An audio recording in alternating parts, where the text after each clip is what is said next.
আসসালামু আলাইকুম। আমি আমার তারেক মোল্লা আছি টিকে ত্রিপলি এভরিডে ইউটিউব চ্যানেলের পক্ষ থেকে। যারা এখন আমার চ্যানেলটি সাবস্ক্রাইব করেন নাই সকলকে সাবস্ক্রাইব করার জন্য অনুরোধ করা গেল। তো আজকে আমার আলোচ্য বিষয় হলো, আসলে অনেকেই কমেন্ট করছেন যে টেলিভিশন ইঞ্জিনিয়ারিং সাবজেক্টের সাজেশনের জন্য। আগামী 2 তারিখে হয়তো টেলিভিশন ইঞ্জিনিয়ারিং পরীক্ষা। তো আমার আসলে অন্যান্য ভিডিওর চাপে টেলিভিশন ইঞ্জিনিয়ারিং এর সাজেশনটা দিতে কিছুটা লেট হয়ে গেল।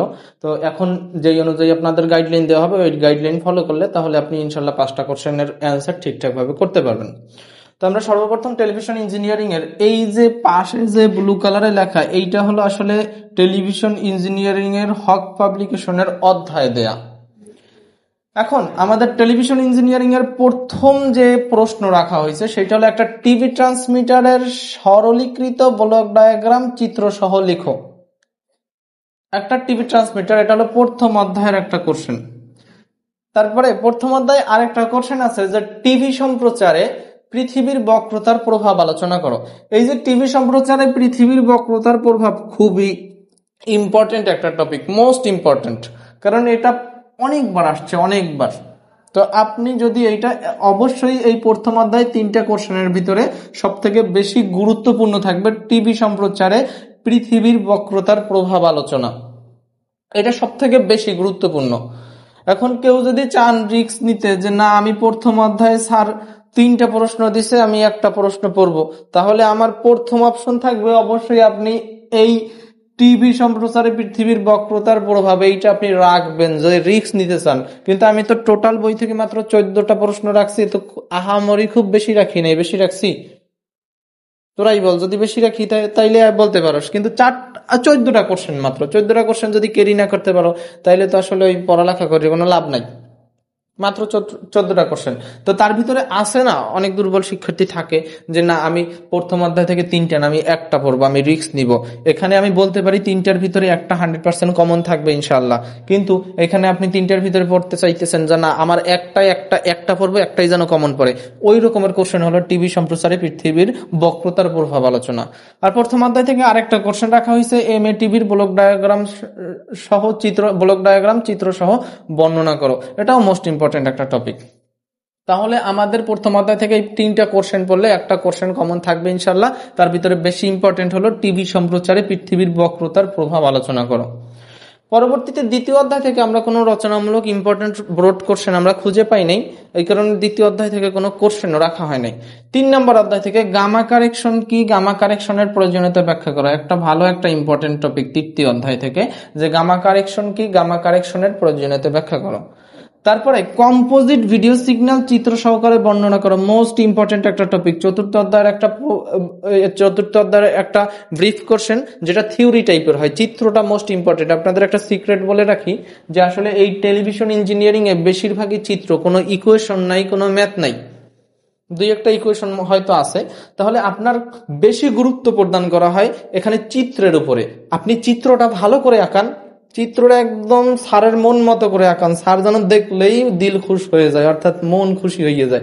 চিত্র যদি দেখে যে না এই ছাত্রটা স্টুডেন্টরা চিত্র ভালো আঁকছে, তারপর আপনি বর্ণনা যা দেন ওটা তেমন একটা গুরুত্বপূর্ণ না। চিত্র অনুযায়ী আপনি বর্ণনা চাইলেই দিতে পারবেন। তো সারা রাত বয়সে আগে চিত্র আঁকবা পারা, চিত্র আঁকলে পরে চিত্র দিয়ে যদি স্যারের খুশি করতে পারো তাহলে তোর মার্ক কনফার্ম 100%। ক্লিয়ার? তাহলে আমার কি করতে হবে, এইখানে কম্পোজিট ভিডিও সিগন্যাল চিত্র আছে, তো আপনার চিত্রটাকে ভালো করে ক্যারি করবেন, তারপরে থিওরি আপনি নিজের মতো করে লিখতে পারেন, বা আপনি অন্য কোনো কিছুর সাহায্য নিতে পারেন, বই থেকে কিছুটা আংশিক আপনি যতটুকু বুঝলেন ওই অনুযায়ী আপনি দিতে পারবেন। তাহলে আপনার সর্বপ্রথম মূল রিকোয়ারমেন্ট আগে চিত্রটা ভালো করে আঁকান। ক্রোমিনাস সিগন্যাল উৎপাদনের কৌশল সমীকরণ, এইটা একটা মোস্ট ইম্পর্টেন্ট টপিক, একটা সমীকরণ, খুবই ইম্পর্টেন্ট টপিক, যে ক্রোমিনাস সিগন্যাল উৎপাদনের কৌশল। এটা 5ম অধ্যায়ের একটা প্রমাণ, যেটা আমরা বলি 5ম অধ্যায়ের প্রমাণ। এটা মোস্ট ইম্পর্টেন্ট একটা টপিক। পরে আছে 6 নম্বর অধ্যায় থেকে একটা সাদা কালো টিভি ট্রান্সমিটারের ব্লক ডায়াগ্রাম চিত্র সহ অঙ্কন করো, একদম ইম্পর্টেন্ট, খুব ইম্পর্টেন্ট। 6 এবং 7 নম্বর ট্রান্সমিটার এবং রিসিভার, সাদা কালো টিভির ট্রান্সমিটার, সাদা কালো টিভির রিসিভার, এই দুইটাই থাকতে পারে, দুইটা না থাকলে একটা থাকবে 100%, এদের কোনো যদি কিন্তু নাই ইনশাআল্লাহ। 100% আমি বলে দিতে পারি যে দুইটা থাকতে পারে, যদি না থাকে তাহলে একটা পাবেন 100%। আবার এর চিত্র কিন্তু সেই টাইপের চিত্র, বিশাল চিত্র। একটা চিত্র আঁকতেই প্রায় আপনি যদি মুখস্থ করেন চিত্র, তাহলে আধা ঘন্টা লাগে যাবে। তো আপনি অবশ্যই ভালো করে ক্যারি করবেন এই দুইটা, ট্রান্সমিটারের চিত্র এবং রিসিভারের চিত্র। একটা সাদা কালো টিভি ট্রান্সমিটারের চিত্র, সাদা কালো টিভি রিসিভারের চিত্র। দুইটা থিওরি থেকে একটা থিওরি আপনি মাস্ট বি 100% পাবেনই, এতে কোনো যদি কিন্তু নাই, একটা পাবেন। আর যদি কপাল ভালো থাকে তাহলে দুইটাই পাবেন। দুইটা যদি ক্যারি করতে পারেন তাহলে আপনার 8-8-16 মার্ক কনফার্ম। 8-8-16 না হইলে 8 মার্ক কনফার্ম। লিখে রাখেন, তারেক স্যার বলছে কিন্তু। হ্যাঁ, পরবর্তীতে কালার কিলার সার্কিটের বর্ণনা দাও, মোস্ট ইম্পর্টেন্ট একটা টপিক, 8ম অধ্যায় থেকে নেওয়া হয়েছে। কালার কিলার সার্কিটের কাজ বর্ণনা করতে বলা হয়েছে 8 নম্বর অধ্যায় থেকে। একটা ভিডিও এমপ্লিফায়ার সার্কিট ডায়াগ্রাম একে কার্যপ্রণালী বর্ণনা দাও। ভিডিও এমপ্লিফায়ার সার্কিট, এটা হবে আপনার মোস্ট ইম্পর্টেন্ট। আপনি বলতে পারেন এটা 99%, প্রায় বার আসে, এবারও আসার সম্ভাবনা খুব বেশি। আল্লাহ তাআলা চাইলে এবার কমন পেয়ে যাবেন যে একটা ভিডিও এমপ্লিফায়ার সার্কিটের ডায়াগ্রাম একে কার্যপ্রণালী বর্ণনা করো। আমি আবারও বলি, চিত্র মেইন, চিত্র আপনি ভালো করে আঁকাবেন। একটা চিত্র আপনি 3 বার আঁকান, 4 বার আঁকান, মাথা খাটাইয়ে দেখবেন যে আপনার চিত্র মুখস্থ হয়ে যাচ্ছে, সমস্যা নেই। পরবর্তীতে আছে টিভি রিসিভার যে কোনো 4টা ত্রুটি, লক্ষ্য, প্রতিকার ও উপায় বর্ণনা করো।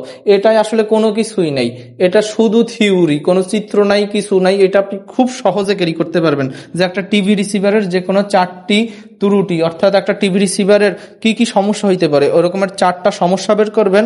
ওই সমস্যাগুলা আসলে কি কি লক্ষণ থাকতে পারে, ওই লক্ষণগুলো উল্লেখ করবেন। ওই সমস্যাগুলো প্রতিকার করার উপায়গুলো বর্ণনা করবেন, অর্থাৎ ওই সমস্যাগুলো কিভাবে সমাধান করা যায়।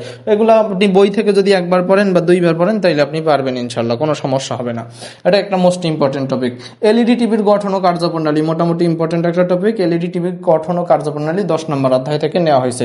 10 নম্বর অধ্যায় থেকে টিভি রিসিভারের যে কোনো 4টা ত্রুটির লক্ষ্য, প্রতিকার ও প্রতিকারের উপায় বর্ণনা, বা এলইডি টিভির গঠন ও কার্যপ্রণালী, এই দুইটার ভিতরে একটা থাকবে।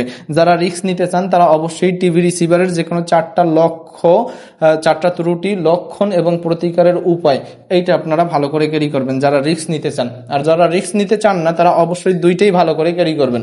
পরবর্তীতে আমাদের আছে যে 188 মেগাহার্জ, 11 নম্বর অধ্যায় থেকে, যে 188 মেগাহার্জ হতে 195 মেগাহার্জ পর্যন্ত ফ্রিকোয়েন্সি রেঞ্জ চ্যানেলের ইয়াগিয়া অ্যান্টেনার বিভিন্ন উপাদান সমূহ নির্ণয় করতে বলা হয়েছে। এটাও একটা মোস্ট ইম্পর্টেন্ট টপিক। এটাই কোনো চিত্র নাই, কিছু না, শুধু একটা থিওরি প্রশ্ন। এটাও ভালো করে ক্যারি করে নেবেন হুবাহুব। এইটা কিন্তু এখন বারবার আসতেছে, বারবার। তাহলে অবশ্যই এটা ভালো করে ক্যারি করার চেষ্টা করবেন। এটা ক্যারি করলে এই একটা কমন পড়ার সম্ভাবনাই খুব বেশি। পরবর্তীতে আছে চিত্র সহ ইয়াগিয়া অ্যান্টেনার কার্যপ্রণালী বর্ণনা করো। একটা সহজ একটা চিত্র আছে ইয়াগিয়া অ্যান্টেনার সহজ একটা চিত্র, এবং এটা আপনি ধরে রাখেন আপনার 100% আসছে। আগে গিয়ে এটা লেখেন, কারণ ইয়াগিয়া অ্যান্টেনা প্রত্যেকবার আসে, একবারও মিস হয় নাই, তো এবারও মিস হওয়ার চান্স খুব কম। তাহলে ইয়াগিয়া অ্যান্টেনাটা খুব ভালো করে ক্যারি করেন, কারণ এইটা একটা ক্যারি করলে আপনি 100% 8 মার্ক পাওয়ার সম্ভাবনা খুবই বেশি। যেহেতু এটা প্রত্যেক বছর আসে, এবারও আসার চান্স খুবই বেশি। তো সকলের জন্য শুভকামনা রইল। আমার এই গাইডলাইন যদি ফলো করেন তাহলে আমি আশা করি যে আপনি একটা ভালো কোশ্চেন হলে গিয়ে পাবেন আর কি।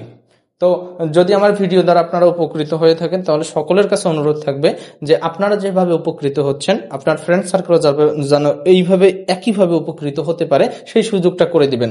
ফ্রেন্ড সার্কেলের যারা আছে তাদের কাছে আমার চ্যানেলটা শেয়ার করবেন এবং আমার সাজেশনগুলো শেয়ার করবেন। যারা সাজেশন দ্বারা উপকৃত হন তারা আমার ভিডিওতে লাইক করবেন, কমেন্ট করবেন, এগুলো ভুলবেন না। তো সকলকে সময় দিয়ে সাহায্য করার জন্য ধন্যবাদ। আজকে এই পর্যন্তই। আল্লাহ হাফেজ।